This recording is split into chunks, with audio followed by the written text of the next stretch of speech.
प्रिय मित्रों, हम सब प्रेम रखते हैं। हमारे हृदय में प्रेम होता है और परमेश्वर का वचन भी हमें यह कहता है कि प्रेम हमारे जीवन में होना चाहिए, क्योंकि परमेश्वर ने हमसे पहले प्रेम किया। वचन कहता है कि हमने प्रेम इसी से जाना कि उसने हमसे प्रेम किया। परंतु परमेश्वर का वचन यह भी कहता है कि हमें इस प्रेम में सिद्धता को प्राप्त करना है। प्रश्न यह है कि प्रेम की सिद्धता क्या है, हम कैसे जान सकते हैं? दोस्तों, हमारा यह अध्ययन इसी बात पर आधारित है कि हम कैसे प्रेम में सिद्ध बन सकते हैं और साथ ही साथ इस प्रेम को कैसे अपने व्यवहार और आचरण के द्वारा अपनी कलीसिया में, अपने लोगों के बीच में प्रकट कर सकते हैं। तो दोस्तों, जानने के लिए कि परमेश्वर का वचन क्या कहता है, आइए मेरे साथ इस अध्ययन में शामिल हो जाइए।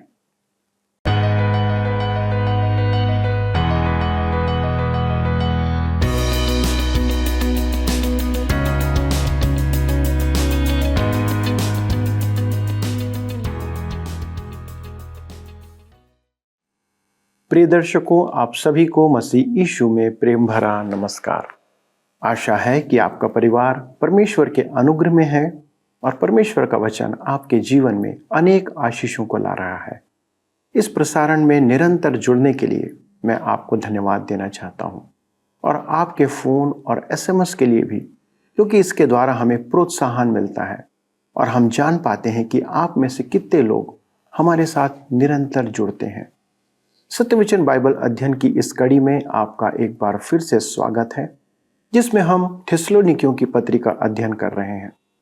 दोस्तों, हम मसीही चाल चलन पर बातें कर रहे थे और आज हम उसके एक और पहलू को देखेंगे।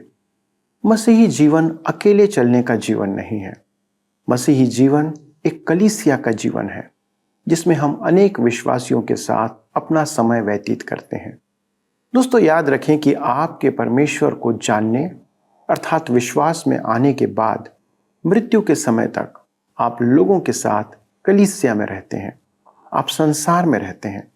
इस दौरान आपका आपसी प्रेम और भाईचारा परखा जाता है। विश्वासियों का आपसी प्रेम और भाईचारा महत्वपूर्ण है। आप दूसरों के प्रति कितना प्रेम रखते हैं या आदर रखते हैं, यह आप पर निर्भर करता है। यह जरूरी नहीं कि आप सबसे सहमत हो और सब आपसे, पर इन परिस्थितियों में भी आपका प्रेम बना रहना चाहिए, यह आवश्यक है। तो चलिए मित्रों, हम कलीसिया में आपसी प्रेम के ऊपर इस अध्ययन में आगे बढ़ते हैं और वचन से शिक्षा प्राप्त करते हैं। मित्रों, आइए आज हम अपने अध्ययन को पहला थिस्सलुनीकियों की पत्री 4 अध्याय उसके 9 पद से आरंभ करें। यहाँ पर इस प्रकार से लिखा हुआ है, किंतु भाईचारे की प्रीति के विषय में यह आवश्यक नहीं कि मैं तुम्हारे पास कुछ लिखूं, क्योंकि आपस में प्रेम रखना तुमने आप ही परमेश्वर से सीखा है। प्रेम मुख्य विषय है। पौलुस का यह कथन आश्चर्यजनक है। एक विश्वासी में भाइयों के लिए प्रेम होना चाहिए। यह परमेश्वर द्वारा व्यक्त अलौकिक प्रेम है। आत्मा का फल प्रेम है। यह प्रेम शब्दों का नहीं या भाववाचक नहीं है, यह प्रेम व्यवहारिक है। ऐसा प्रेम विश्वासियों के मन में केवल पवित्र आत्मा द्वारा ही उत्पन्न होता है। मेरे मित्रों, ध्यान दें, पवित्र आत्मा की चर्चा करते ही पौलुस भाईचारे के प्रेम का उल्लेख करता है, किंतु भाईचारे की प्रीति के विषय में यह आवश्यक नहीं कि मैं तुम्हारे पास कुछ लिखूं, क्योंकि आपस में प्रेम रखना तुमने आप ही परमेश्वर से सीखा है।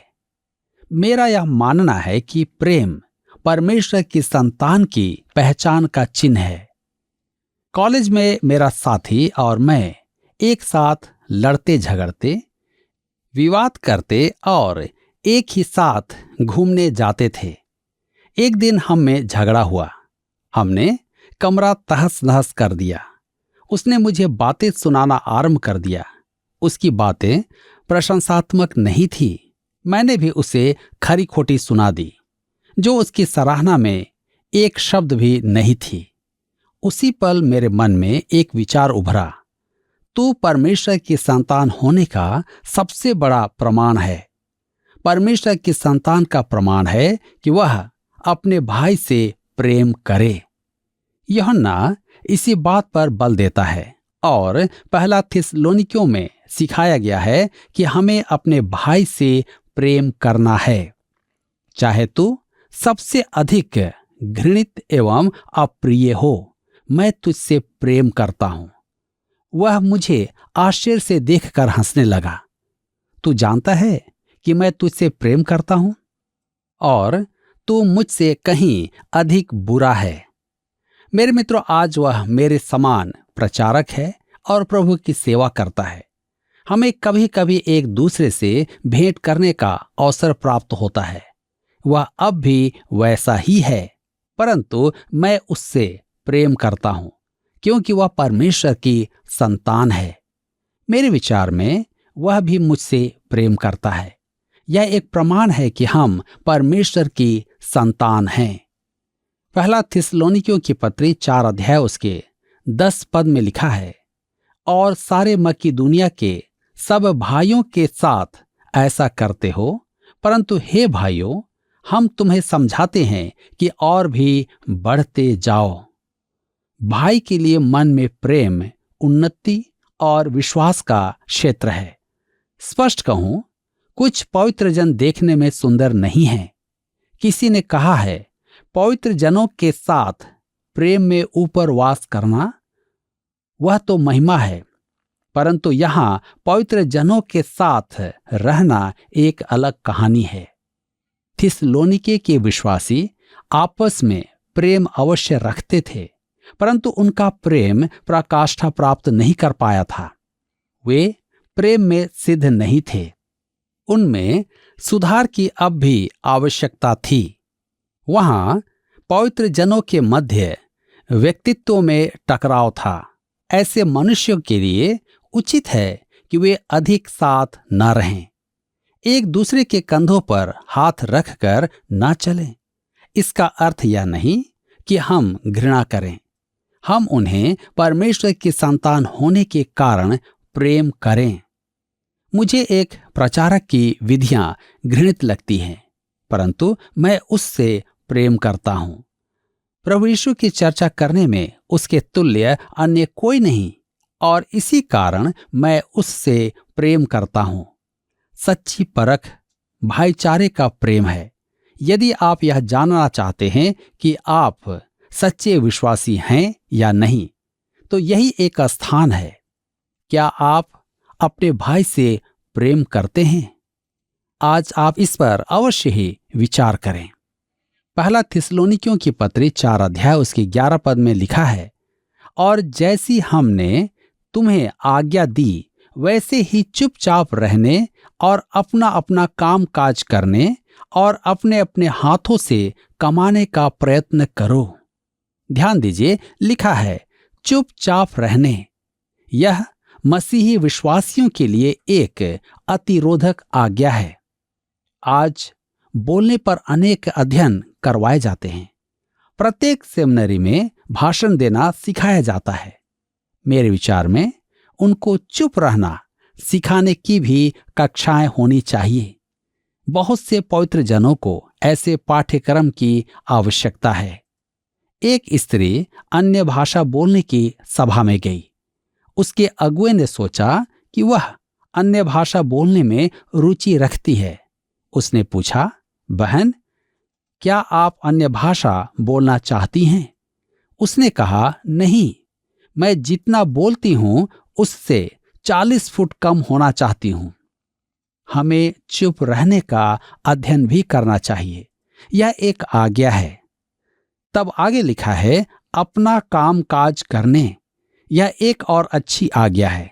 इसका अर्थ है अपना काम करो, दूसरों के काम में हस्तक्षेप न करें। विश्वासियों के लिए यह एक अच्छा परामर्श है। तब हम देखते हैं, अपने हाथों से कमाने का प्रयत्न करो। मैं तो यह मानता हूं कि प्रत्येक विश्वासी के पास कुछ करने के लिए होना चाहिए कि वह परमेश्वर के लिए कोई यथार्थ कार्य करे जिसे देखा जा सके। यह एक अद्भुत कार्य होगा।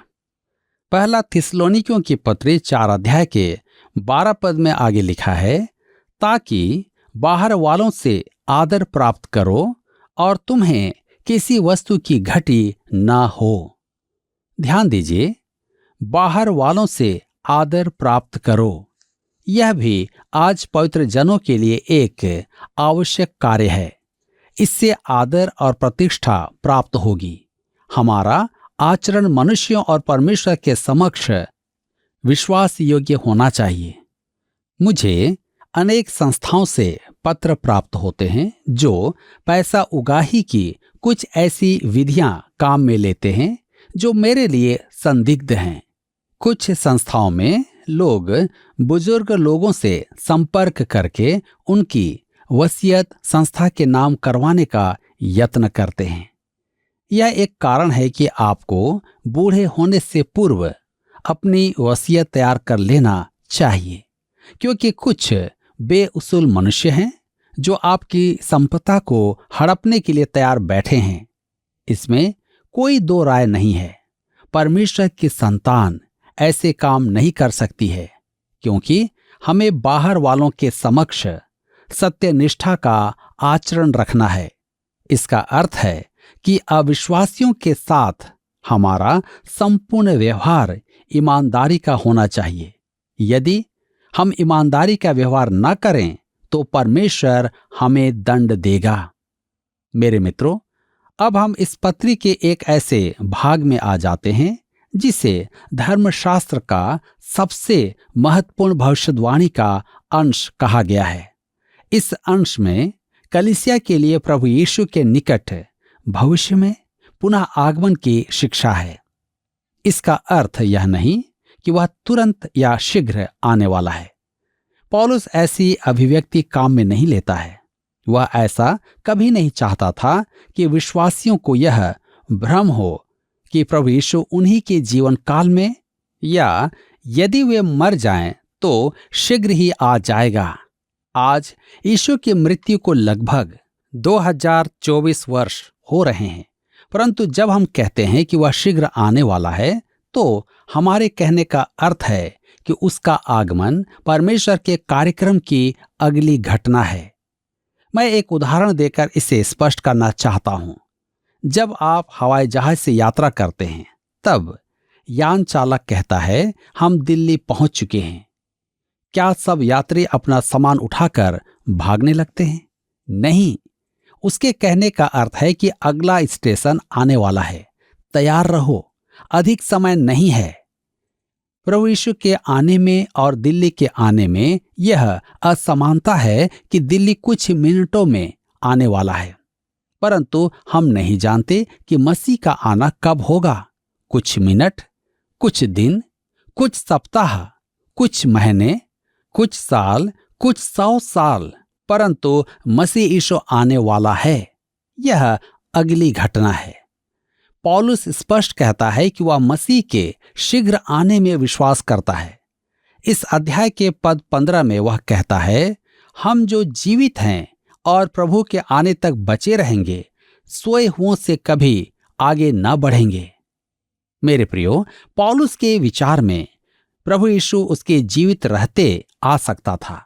उसने यह नहीं कहा कि वह उसके जीवन काल में आ जाएगा, परंतु यह कि वह आ सकता है। तीतुस को पत्र लिखते समय उसने यही विचार प्रकट किया है।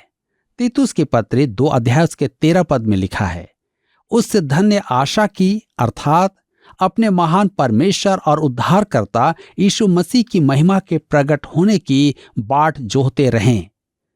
कुछ विचारक कहते हैं कि पौलुस ने बूढ़ा होने पर प्रभु यीशु के शीघ्र आने के विचार में परिवर्तन किया।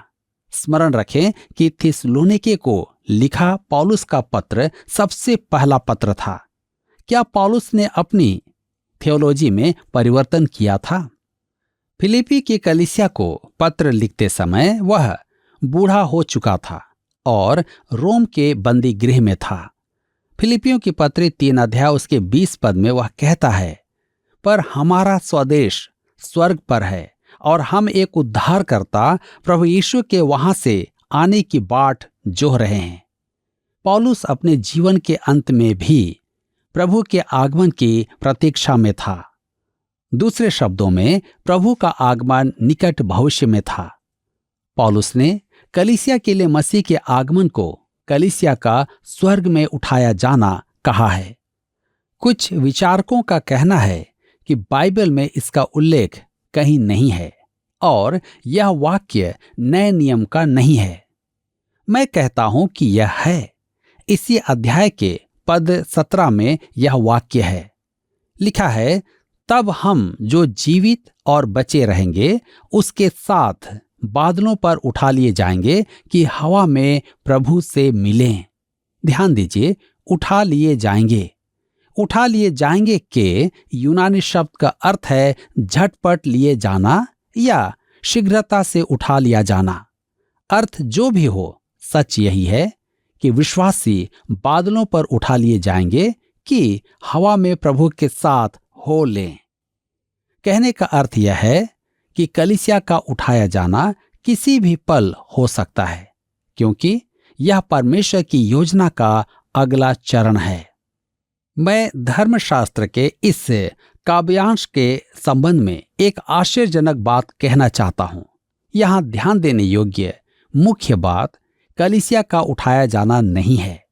पौलुस जिस विशेष प्रश्न का उत्तर दे रहा है वह है कलीसिया के उठाए जाने के पहले जो विश्वासी मर गए हैं उनका क्या होगा। मेरे मित्रों, हमें इस पत्र की पृष्ठभूमि को समझना होगा कि थिस्सलुनीके के विश्वासियों के लिए यह प्रश्न ऐसा महत्वपूर्ण क्यों था। पौलुस अपनी दूसरी प्रचार यात्रा में थिस्सलुनीके को गया था। प्रेरितों के काम 17 अध्याय उसके 2 पद में व्यक्त है कि 3 शब्द के दिन उसने उसके साथ वाद विवाद किया था। इसका अर्थ है कि पौलुस वहां 1 महीने से कम रहा था और इसी बीच उसने महान कार्य किया। उसने सुसमाचार सुनाया, लोगों ने मन फिराया और वहां कलीसिया की स्थापना हुई और उसने उन नए विश्वासियों को मसीही विश्वास के महान सत्य समझाए। यह वास्तव में बड़ी रोचक बात है कि उसने उन्हें कलीसिया के उठाए जाने की बात भी समझाई। मेरी युवावस्था में जब मैं एक कलीसिया में प्रचारक था, तब वहां भविष्यवाणी के विषय में अधिक शिक्षा नहीं दी जाती थी। वे बहाना करते थे कि यह एक गहन विषय है और इस पर प्रचार करने की आवश्यकता नहीं है। यह विषय परिपक्व विश्वासियों के लिए है, नव दीक्षितों के लिए नहीं है। स्पष्ट बात तो यह है कि वे स्वयं इस विषय का ज्ञान नहीं रखते थे। यह तो बहुत बुरी बात होती कि पौलुस यह नहीं जानता था। वह भी तो नए विश्वासियों को शिक्षा दे रहा था। जब हम उसका दूसरा पत्र पढ़ेंगे तो देखेंगे कि वह उन्हें महाक्लेश और पाप का पुरुष ख्रिस्त विरोधी के बारे में भी बता चुका था। पौलुस ने उन्हें भविष्यवाणी के सारे पहलू बता दिए थे। अतः यह मूर्खता की बात है कि नए विश्वासियों में इसका प्रचार नहीं करना चाहिए। उन्हें सिखाना आवश्यक है। पौलुस इसका उदाहरण है। यह तो स्पष्ट है कि पौलुस ने थिस्सलुनीके के विश्वासियों को सिखाया था कि कलीसिया का उठाया जाना किसी भी समय हो सकता है। इसके बाद पौलुस वहां से चला गया। वहां से चलकर वह बीरिया आया और वहां भी कलीसिया की स्थापना की। वह वहां कुछ समय रहा और फिर एथेंस चला गया। वह वहां कितने समय रहा यह हम नहीं जानते, परंतु वह वहां तीमुथियुस और सीलास की प्रतीक्षा कर रहा था कि वे थिस्सलुनीके की कलीसिया का समाचार लाएं। परंतु उन्होंने आने में विलंब किया तो वह कुरिन्थ नगर चला गया। वहां कुछ दिनों के बाद तीमुथियुस और सीलास आए। उन्होंने थिस्सलुनीके की कलीसिया के प्रश्न पौलुस के सामने रखे, जिसके उत्तर में पौलुस ने उन्हें यह प्रथम पत्र लिखा, जिसमें इस विशेष प्रश्न का उत्तर था कलीसिया का उठाया जाना। थिस्सलुनीके से पौलुस के प्रस्थान के बाद समय कितना हुआ था हम नहीं जानते। थिस्सलुनीके के कुछ विश्वासियों की मृत्यु हो गई थी, अतः उनके मन में एक प्रश्न था कि जब कलीसिया उठा ली जाएगी तब क्या ये मृतक पीछे रह जाएंगे। स्पष्ट है कि पौलुस ने उन्हें प्रभु यीशु के शीघ्र आने की शिक्षा दी थी, अन्यथा वे यह प्रश्न क्यों पूछते हैं कि उनके मृतकों का प्रभु के आगमन पर क्या होगा। इसी प्रश्न के उत्तर में पौलुस यह पत्र लिखता है। मेरे मित्रों, हमारे लिए यह प्रश्न उतना अर्थपूर्ण नहीं है जितना उनके लिए था, क्योंकि हम थिस्सलुनीके के विश्वासियों से 2023 वर्ष आगे हैं और असंख्य विश्वासी मर भी चुके हैं। अधिकांश कलीसिया तो जा चुकी है और अल्पसंख्यक ही बचे हैं इस संसार में। पौलुस ने उन्हें सिखाया था कि प्रभु यीशु का आगमन निकट है और हम भी यही विश्वास करते हैं। हमारे और मसीह के आगमन की दूरी बहुत ही कम है। कहने का अर्थ है कि वह कभी भी आ सकता है। हो सकता है कि आपके इस पृष्ठ को पढ़ने से पूर्व वह आ जाए या भविष्य में बहुत समय बाद वह आए। आज प्रभु के आगमन की तिथि निश्चित करने का एक गंभीर संकट है, जबकि कुछ लोग ऐसा करने का प्रयास करते हैं, परंतु वे उसके आने का समय नहीं जानते हैं। हो सकता है कि वे उचित वर्ष का अनुमान लगा लें, परंतु घंटों का अनुमान नहीं लगा पाएंगे। मेरे विचार में तो वे वर्ष का भी अनुमान नहीं लगा पाएंगे। तिथि निर्धारित करने में वे विश्वासियों से प्रतीक्षा करने का सौभाग्य छीन लेते हैं। मेरे प्रियो, थिस्सलुनीके के विश्वासी प्रभु के आगमन से पूर्व मरने वालों के बारे में चिंतित थे। इस पत्री के अध्ययन में हमें इस बात को ध्यान में रखना आवश्यक है। मुझे आशा है कि आज के इस अध्ययन के द्वारा आपने बहुत ही महत्वपूर्ण और बहुमूल्य बातों को सीखा है। परमेश्वर आपको भी इंतजार करना सिखा रहा है। आज के इस वचन के द्वारा प्रभु आप सबों को बहुतायत से आशीष दे। प्रिय दोस्तों, आज के अध्ययन में हमने देखा कि थिस्सलुनीकियों की कलीसिया में प्रेम तो था, पर उनमें प्रेम में सिद्धता नहीं थी। प्रेम में सिद्धता आवश्यक है। बहुत से विश्वासी प्रेम तो करते हैं, पर उस प्रेम को सीमित रखते हैं। क्या आपका प्रेम सिद्धता की ओर बढ़ रहा है? आज यह प्रश्न है। पौलुस को यह समझ आ गया था कि उनके मध्य प्रेम में कुछ कमी है, जिसे वह संबोधित करता है। एक बात वह कहता है कि चुपचाप रहो और अपना अपना काम करो। बहुत सी बार हम दूसरों के कामों में पैर अड़ाने का काम भी करते हैं। आपको शायद यह आभास होगा कि हम चुप रहकर अपने परिवारों में भी कुछ विवादों को होने से रोक सकते हैं। हर बार जवाब देना विवाद को बढ़ावा दे सकता है। यही बात कलीसिया में भी होनी चाहिए। दोस्तों, हम कलीसिया की उन्नति के लिए कलीसिया में जोड़े गए हैं, और यदि हमारे चुप रहने से संबंध बने रहते हैं तो हमें ऐसा ही करना चाहिए। पर यह आवश्यक नहीं कि हम गलत बातों पर शांत रहें, पर हर एक बात को रखने का तरीका होता है। अब प्रश्न यह है कि हम कब बोलें और कब चुप रहें। आपने देखा कि पवित्र आत्मा हमारा मार्गदर्शक है। हमें पवित्र आत्मा की अगुवाई में इन बातों का निर्णय लेना चाहिए। दोस्तों, पवित्र आत्मा जानता है कि कलीसिया की उन्नति के लिए आवश्यक क्या है और क्या अनावश्यक। यदि आप पवित्र आत्मा की अगुवाई में जीवन जीते हैं तो वह आपकी अगुवाई करेगा और आप कलीसिया की उन्नति का कारण होंगे। आइए दोस्तों, प्रार्थना करें कि हमारा जीवन ऐसा हो जैसा पवित्र आत्मा चाहता है और हम जीवन भर उसकी अगुवाई में चलते रहें। आइए मित्रों, प्रार्थना करें। स्वर्गीय पिता परमेश्वर, हम प्रभु यीशु मसीह के नाम से आपको धन्यवाद देते हैं और इस प्रेम के लिए प्रभु जो आपने हमारे हृदयों में डाला है। प्रभु, आज हमारे लिए इस प्रेम को समझना आवश्यक है कि प्रभु, ना केवल आपने जिस रीति से हमसे प्रेम किया, पर हम उसी रीति से अपने प्रेम को अपने कलीसिया में एक दूसरे के लिए बनाए रखें, विश्वासियों के मध्य। प्रभु अनुग्रह करें कि हम इस प्रेम में सिद्धता को प्राप्त करते चले जाएं, क्योंकि हमारे लिए यही आवश्यक है। प्रभु, हमारे जीवन में प्रेम की कमी विवादों को बढ़ावा देती है और हम एक दूसरे की सह नहीं पाते।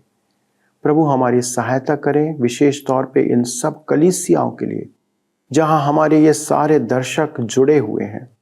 अनुग्रह करें पिता कि वे जहां जहां रहें वहां पर इस प्रेम का बीज बोएं, ताकि प्रभु प्रेम की खेती, प्रेम के फल इनकी कलीसिया में उत्पन्न हो। धन्यवाद देते हैं पिता, प्रार्थना को सुनने के लिए, और विनती को प्रभु यीशु क्रिस्ट के नाम से मांगते हैं, आमीन। प्रिय मित्रों, आज के अध्ययन के द्वारा आपने किन आशीषों को प्राप्त किया या किसी नई बात को आज आपने जाना, इस बात को आप हमारे साथ साझा कर सकते हैं। आप फोन, SMS या पत्र के द्वारा हमें सूचित करिए, और हमें यह विश्वास है कि आप निश्चित तौर पर हमारे साथ संपर्क करेंगे। अगले प्रसारण में इस अध्ययन को आगे बढ़ाएंगे। तब तक परमेश्वर के प्रेम में और कलीसियाई और भाईचारे के प्रेम में बढ़ते चले जाइए। प्रभु आपको आशीष दे। आइए अब हम प्रश्नों को देखें। पिछले प्रश्न का उत्तर है ए, सत्य है। परमेश्वर ने प्रत्येक विश्वासी को विश्वास करते वक्त पवित्र आत्मा दिया है। उपरोक्त कथन सत्य है। आज के अध्ययन पर आधारित प्रश्न है, थिस्सलुनीकियों के विश्वासियों का मुख्य प्रश्न था कि प्रभु यीशु के दूसरे आगमन पर खाली स्थान। ए, उनका क्या होगा? बी, जो मर चुके हैं उनका क्या होगा? सी, पौलुस का क्या होगा? डी, तिमुथियुस और सिलास का क्या होगा? मित्रों, इस प्रश्न का उत्तर हमें कल सुबह 6 बजे से पहले विकल्प A, B, C या D के साथ अपना नाम, पता, स्थान के साथ 9651433397 पर SMS या WhatsApp करें। सभी विजेताओं को विशेष पुरस्कार प्रदान किए जाएंगे। धन्यवाद। क्या आपको यह कार्यक्रम पसंद आया? अभी हमें एक मिस कॉल करें और आप अगले विजेता हो सकते हैं।